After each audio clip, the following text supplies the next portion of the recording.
ایک شخص آیا اور آقا کریم کی خدمت میں اس نے عرض کی، یا رسول اللہ صلی اللہ علیہ وسلم، کون سا صدقہ ہے جس کا اجر زیادہ ہے؟ جب آپ کاروبار کرتے ہیں تو کاروبار میں یہی کرتے ہیں کہ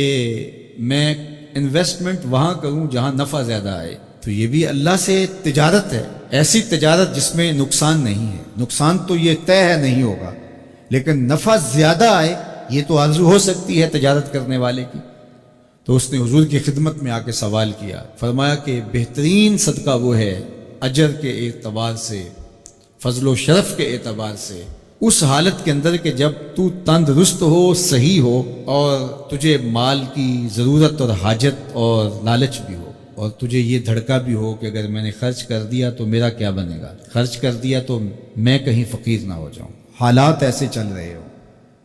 کساد بازاری کا دور ہو، اور تجھے یہ ڈر ہے کہ اگر میں خرچ کیا تو میں خود بھی تو فقیر ہو سکتا ہوں، اور تجھے اس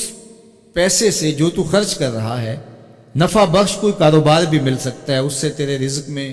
اور تیرے کاروبار میں اضافہ بھی ہو سکتا ہے، لیکن اس کے باوجود تو کرے، تو فرمایا یہ افضل صدقہ ہے۔ وَلَا تُمْهِلُ حَتَّى إِذَا بَلَغَتِ الْحُلْقُومَ قُلْتَ لِفُلَانٍ كَذَا وَلِفُلَانٍ كَذَا وَقَدْ كَانَ لِفُلَانٍ، نہ یہ کہ جب تیری سانس اکھڑ رہی ہو اور آخری ہچکیاں آ رہی ہوں اور سانس حلق کے قریب پہنچ گئی ہو، اور پھر تو کہے یہ میرا مال فلاں کو دے دینا، اتنا فلاں کو دے دینا، اتنا فلاں کو دے دینا۔ اللہ کے محبوب نے فرمایا تو نہ بھی کہتا تو یہ پھر بھی تیرا نہیں ہے، اب تو سب کو چھوڑ کے جا رہا ہے۔ تو بہترین صدقہ وہ ہے کہ جو اس حالت میں کیا جائے جب بندہ خود تندرست ہو، اس کو مال کی ضرورت ہو، اس مال سے عیش و عشرت کر سکتا ہو۔ عمومی طور پہ جوانی کے ایام کے اندر بندہ کہتا ہے یہ جوڑنے کا وقت ہے، حالانکہ اس وقت افضل صدقے کا وقت ہوتا ہے۔ خدا کی راہ میں خرچ کرو، خدا نے یہ نہیں کہا کہ سارا ہی خرچ کر دو،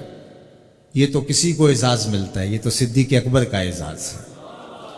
حضور علیہ السلام کی خدمت میں ایک اور شخص بھی آئے اور انہوں نے بھی سارا مال دینا چاہا، تو آقا کریم نے فرمایا نہیں، سارا خرچ نہیں کرو، اپنے بچوں کے لیے بھی رکھ لو۔ یہ اعزاز صرف حضرت ابوبکر صدیق رضی اللہ تعالیٰ عنہ کو دیا۔ اللہ اکبر۔ کہا کہ میرے دیے ہوئے سے کچھ دو،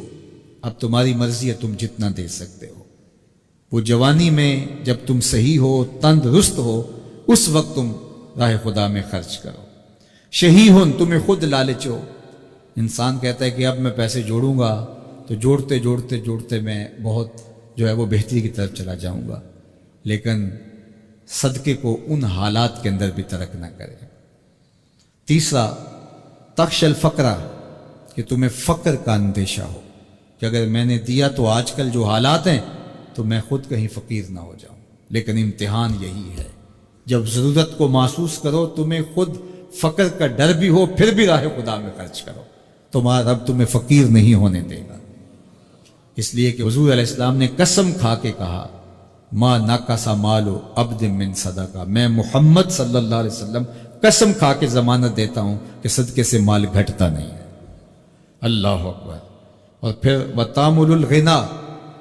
اور تم یہ سوچتے ہو کہ یہ پیسے ہم لگائیں گے کاروبار میں، فلاں جگہ پہ انویسٹ کریں گے تو بہت سارا نفع آ جائے گا، بندہ بعض کا یہ سوچتا ہے اس نفع سے پھر دے دوں گا، اور میں نے دیکھا ہے کئی لوگ ساری زندگی ایسے کاٹ دیتے ہیں کہ اتنے ہوں گے تو دوں گا، نہ اتنے ہوتے ہیں نہ وہ دیتا ہے،